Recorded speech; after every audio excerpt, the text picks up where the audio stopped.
आचार्य जी, सबसे पहले आपसे जानना चाहूंगी, क्योंकि आज सोमवार है, दूसरा सोमवार है, लेकिन आज की मान्यता कुछ पहले से बेहतर, पहले से अच्छी बताई जा रही है, क्योंकि आज एक महायोग बन रहा है, उसके बारे में बताइए। सबसे पहले तो हम ये जान लें, श्रावण मास का जो द्वितीय सोमवार है, उस सोमवार पे आज सर्वार्थ सिद्ध योग है। सर्वार्थ सिद्ध योग के साथ साथ अमृत सिद्ध योग है। समुद्र मंथन के समय ही अमृत की प्राप्ति हुई थी, ऐसा अमृत योग आज के दिन है। इसके साथ साथ आज प्रदोष व्रत भी है। चौथा सबसे उत्तम जो है वो है संक्रांति। सूर्य आज ही कर्क राशि में सुबह 9:40 पर प्रवेश कर चुके हैं और संक्रांति का भी आज ही का दिन है। ये जो चारों संयोग आज के दिन बन रहे हैं, ये एक महासंयोग का रूप ले लेते हैं और आज के दिन किया गया किसी भी रूप में भगवान शिव का पूजन, अभिषेक निश्चित रूप से हर प्रकार की मनोकामना पूर्ण करता है। पुराणों में तो यहां तक बोला गया है कि आज के दिन किया गया किसी भी रूप में, अगर आप सिर्फ रोली मोली या सिर्फ विल पत्र भी भगवान शिव को अगर अर्पण करते हैं प्रदोष के समय, प्रदोष काल में, क्योंकि प्रदोष का जो समय है वो सूर्यास्त से 1.5 घंटे पहले और 1.5 घंटे बाद का, यानी कि आप लोगों के पास अभी बहुत समय है। उस एकदम उस करेक्ट समय पे अगर आप करेंगे तो निश्चित रूप से आपको हर प्रकार की मनोकामना की पूर्ति होगी।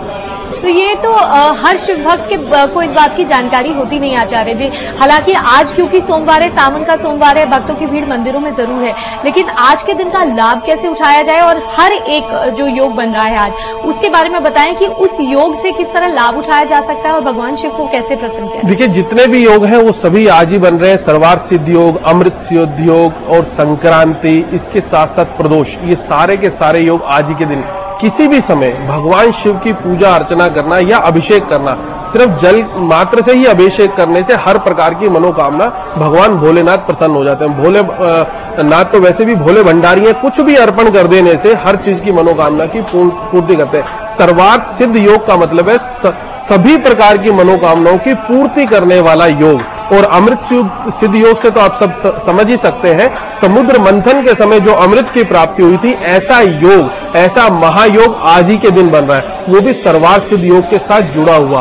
तीसरा प्रदोष समय, प्रदोष काल, और प्रदोष का तो वैसे महीने में 2 प्रदोष के व्रत आते हैं। सबसे बड़ी बात प्रदोष व्रत है, वो भी सोम प्रदोष है। प्रदोष व्रत किसी भी वार को पढ़े, उनका सबका अलग अलग फल बताया गया।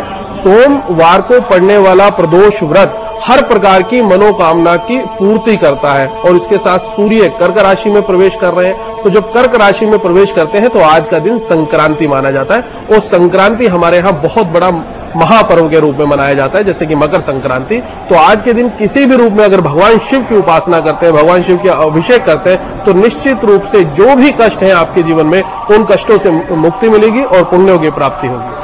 कई तरह की मनोकामनाएं लिए आप भगवान शिव की शरण में जाते हैं, लेकिन अगर आपकी मनोकामना निरोगी होने की है, या धनवान होने की है, या शांति पूर्ण वातावरण पाने की है, या फिर किसी भी तरह के तनाव से मुक्त होने की है, हर एक के लिए अलग तरीका होता है पूजा का, ऐसा हम समझते हैं। लेकिन आज के दिन खासतौर से कौन सी ऐसी मनोकामनाएं हैं जो पूर्ण हो सकती हैं और उनकी सिद्धि के लिए किस तरह क्या पूजा करनी चाहिए, क्योंकि आज कई लोगों ने व्रत रखा होगा, आज शाम तक क्या कुछ किया जाना चाहिए? देखिए, सभी रूप में भगवान शिव भोले भंडारी ग्रहण करते हैं, परंतु अगर आपकी किसी भी रूप में कोई विशेष मनोकामना है, जैसे कि आप समझे कि एग्जाम्पल के तौर पे अगर आपको संतान नहीं है, संतान की प्राप्ति चाहते हैं या पुत्र रत्न की प्राप्ति चाहते हैं, हमारे वेदों में ऐसा उल्लेख है कि अगर दूध से धारा बनाकर भगवान शिव को अर्पण किया जाए तो निश्चित रूप से संतान की प्राप्ति होती है। यहां तक शास्त्रों में उल्लेख है कि वंध्या, जो स्त्री संतान पैदा करने में उत्पन्न नहीं है,